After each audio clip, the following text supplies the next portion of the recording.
இச்சிறுகதையின் ஆசிரியர் டொமினிக் ஜீவா ஆவார். இவர் 1927 ஆண்டு ஜூன் மாதம் 27 யாழ்ப்பாணத்தில் பிறந்தார். இவர் ஈழத்து தமிழிலக்கியத்தில் மிக முக்கிய பங்கு வகிக்கின்றார். கட்டுரை, சிறுகதை துறைகளில் மிகுந்த ஈடுபாடு கொண்டு பல தொகுப்புகளை வெளியிட்ட பெருமையும் இச்சிறுகதை ஆசிரியரான டொமினிக் ஜீவாவை சாரும். தண்ணீரும் கண்ணீரும் என்ற சிறுகதை தொகுப்பு சாகித்ய மண்டல விருது பெற்ற சிறுகதை தொகுப்பு ஆகும்.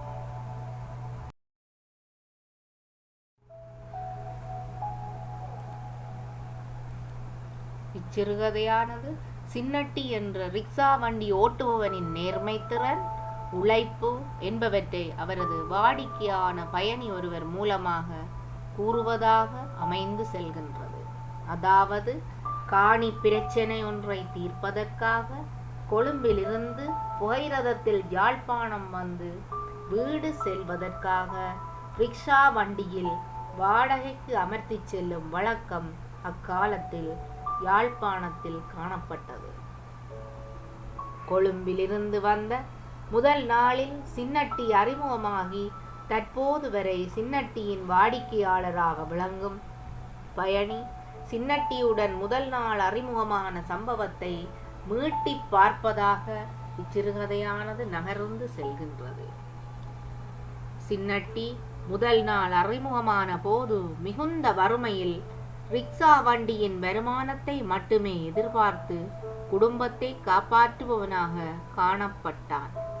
காலப்போக்கில் அவனது பிள்ளைகள் வளர்ந்து தொழிலுக்கு செல்வதால் குடும்பம் வறுமையிலிருந்து மீண்டதுடன் சின்னட்டி தன்னால் இயன்றவரை ரிக்ஷா வண்டி இழுத்து உழைக்கின்றான். சின்னட்டி என்ற பாத்திரம் இக்கதையில் முக்கியத்துவம் பெறுகின்றது. அவனது வறுமை நிலையை ஆசிரியர் சிறப்பாக எடுத்து விளக்கிச் செல்கின்றார். இச்சிறுகதையின் போக்கில் பாத்திர படைப்பை நோக்குவோமானால் மிகவும் முக்கியமான பாத்திரமாக சின்னட்டியின் தோற்றப்பொலிவை இங்கு நோக்கலாம். வயதான காலத்திலும் தன்னால் இயன்றவரை உழைப்பவன் என்ற பெருமை இச்சின்னட்டிக்கு உள்ளது. தான் செய்யும் தொழிலை உயர்வாக நினைத்து கௌரவமாக உழைக்கின்ற சிறப்பம்சமும் இவனை சாருகின்றது. உதாரணமாக, நான் ரிக்ஷாக்காரன், உழைச்சு பிழைக்கின்றவன், பிச்சைக்காரன் இல்லை என்கின்ற அவனது கூற்றினூடாக இதனை அறிய முடிகின்றது.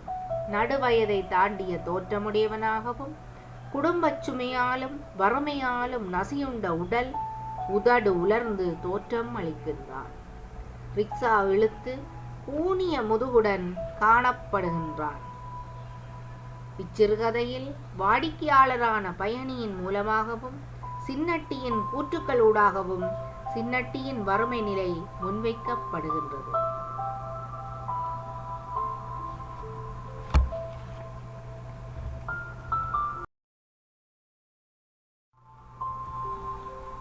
இச்சிறுகதையின் மொழிநடை பற்றி நோக்கினால் பின்வருமாறு அமைந்து செல்கின்றது. யாழ்ப்பாணத்தை களமாக கொண்டு கதை நகர்வதால் யாழ் மக்களின் பேச்சு வழக்கு சொற்கள் மிகுதியாகவே இச்சிறுகதையில் கையாளப்பட்டுள்ளமை அவதானிக்கலாம். உதாரணமாக, 50 காசுக்கு யோசிக்கிறீர்களே காலங்காலத்தாலே என்கின்ற சின்னட்டியின் கூற்றினூடாக யாழ்ப்பாண பேச்சு வழக்கு படம் போட்டு காட்டப்படுகின்றது. நியம மொழியையும் கையாண்டுள்ளமையையும் அவதானிக்கலாம். உதாரணமாக, சின்னட்டியின் கண்கள் கலங்கின என்கின்ற கூற்றினூடாக இதனை அறியலாம்.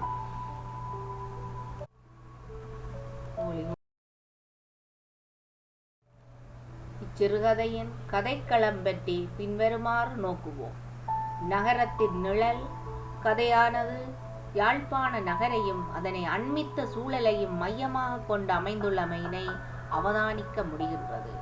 யாழ்ப்பாண புகையிரத நிலையத்தில் ஆரம்பித்து அதன் சுற்றுச்சூழலையும் சிங்கள பேக்கரி ஊடாக நகர்வதாகவும் இறுதியில் அடைக்கல மாதா கோவிலை தாண்டி வண்டி செல்வதனூடாக நகரத்தை அண்மித்த களத்தை இச்சிறுகதையானது தன்னகத்தே கொண்டுள்ளமையினை அவதானிக்கலாம்.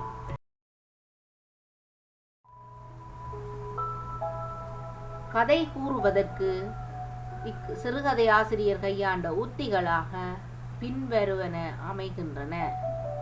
கதையை சின்னட்டியின் பயணி கூறுவதாக நகர்த்தியுள்ளமை சிறப்பானது.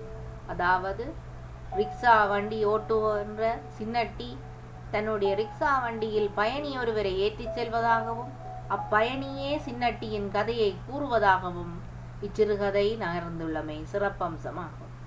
சிறுகதை ஆசிரியர் தன்னை ஒரு பயணியாகவே மாற்றி யதார்த்தமாக இச்சிறுகதையினை எழுதியுள்ளமை சிறப்பான உத்திக்கு ஓர் எடுத்துக்காட்டாக திகழ்கின்றது. கதையை ஒருவர் கூறுவதாக எழுதாது உரையாடல் பாங்கினை இடையிடையே கையாண்டுள்ளமையும் இச்சிறுகதையினை மேலும் மெருகூட்டுகின்றது. கதையை நிகழ்கால சம்பவத்துடன் இறந்த காலத்தை மீண்டும் நினைவுபடுத்திக் கொள்வதாக எழுதியுள்ளமையும் இச்சிறுகதைக்கு மேலும் சிறப்பினை அளிக்கின்றமையினை அவதானிக்கலாம்.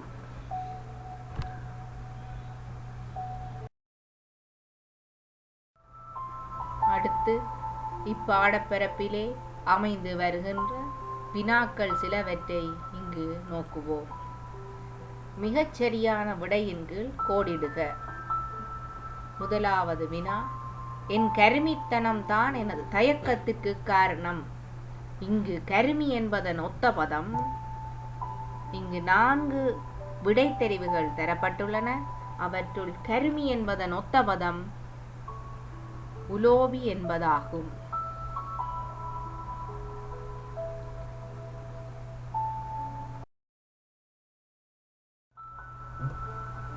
அடுத்து இரண்டாவது வினாவாக சமதர்ம கோட்பாட்டை கெட்டியாக காப்பாற்றிவிட்ட வெற்றி முறுவல். இங்கு முறுவல் என்பதன் ஒத்த பதம். 4 விடைத்தெரிவுகள் தரப்பட்டுள்ளது. இவற்றுள் முறுவல் என்பதன் ஒத்த பதமாக அமைவது சிரிப்பு என்பதாகும்.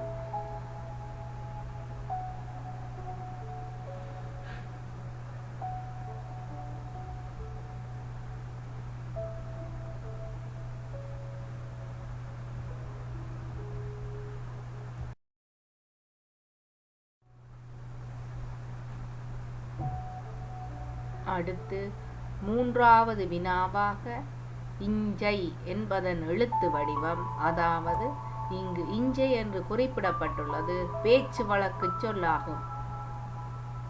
இப்பேச்சு வழக்கு சொல்லின் எழுத்து வடிவம், அதாவது வரி வடிவம். இங்கு 4 விடைத்தெரிவுகள் தரப்பட்டுள்ளது. இவற்றுள் மிகச்சரியாக அமைவது இங்கே என்பதாகும்.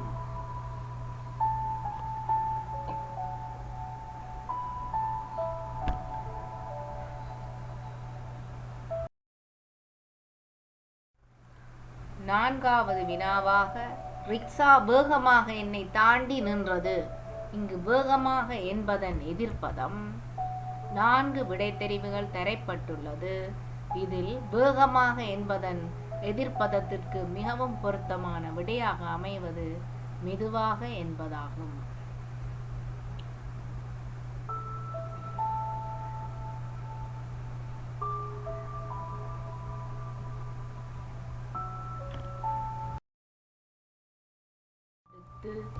ஐந்தாவது வினா, விமர்சனத்தின் பயன்களுள் பொருத்தமற்றதாக காணப்படுவது.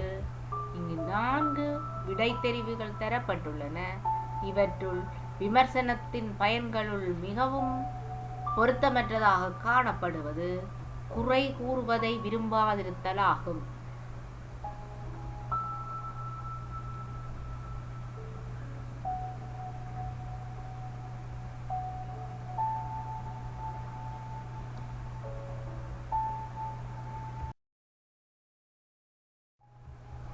அடுத்து அன்பான மாணவர்களே, இங்கு ஆ பகுதியில் தரப்பட்ட சொற்களுக்கு பொருத்தமான சொற்களை ஆவண்ணா பகுதியுடன் இணைக்குக. முதலாவது, பேக்கரி என்பதன் ஒத்த பதமாகவும் மிக பொருத்தமான பதமாகவும் அமைவது வெதுப்பகமாகும். அடுத்து ரயில்வே ஸ்டேஷன் என்பதன் மிகவும் பொருத்தமான பதமாக ஆவண்ணா பகுதியில் அமைந்திருப்பது புகையிரத நிலையமாகும். மூன்றாவது, கார் என்பதன் மிகவும் பொருத்தமான பதமாக ஆவண்ணா பகுதியில் அமைந்திருப்பது மகிழுந்து ஆகும். ஹோட்டல் என்பதன் மிக பொருத்தமான பதமாக ஆவண்ணா பகுதியில் அமைந்திருப்பது உணவகமாகும். தியேட்டர் என்பதன் மிக பொருத்தமான பதமாக ஆவண்ணா பகுதியில் அமைந்திருப்பது திரையரங்கு என்பதாகும்.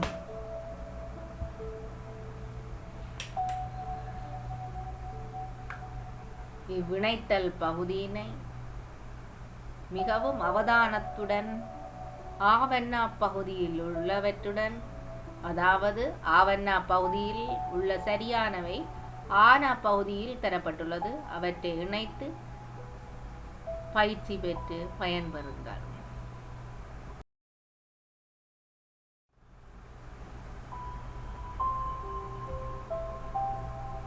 அடுத்த வினாவாக பின்வரும் சொற்களை பிரித்து எழுதுக. முதலாவது வினா, தென்னோலை என்கின்ற பதத்தினை தென்னை சக ஓலை என பிரித்து அறிய முடியும். இரண்டாவது வினா, முண்டி அடித்து என்கின்ற சொல்லினை முண்டி சக அடித்து என பிரித்தறிய முடியும். மூன்றாவது, பின்னால் இருந்து என்கின்ற சொல்லினை பின்னால் சக இருந்து என்று பிரித்து அறிய முடியும். நான்காவது, பொருட்கூட்டம் என்கின்ற சொல்லினை பொருள் சக கூட்டம் என பிரித்து அறிய முடியும். ஐந்தாவது, தமிழ் சங்கம் என்பதனை தமிழ் சக சங்கம் என பிரித்து அறிய முடியும். இச்சொற்களை பிரித்தறிவதென்பது புணர்ச்சி விதியினை அடிப்படையாக கொண்டு பிரிக்கப்பட்டுள்ளவற்றை நீங்கள் வாசித்து அறிந்து பயன்பெறுங்கள்.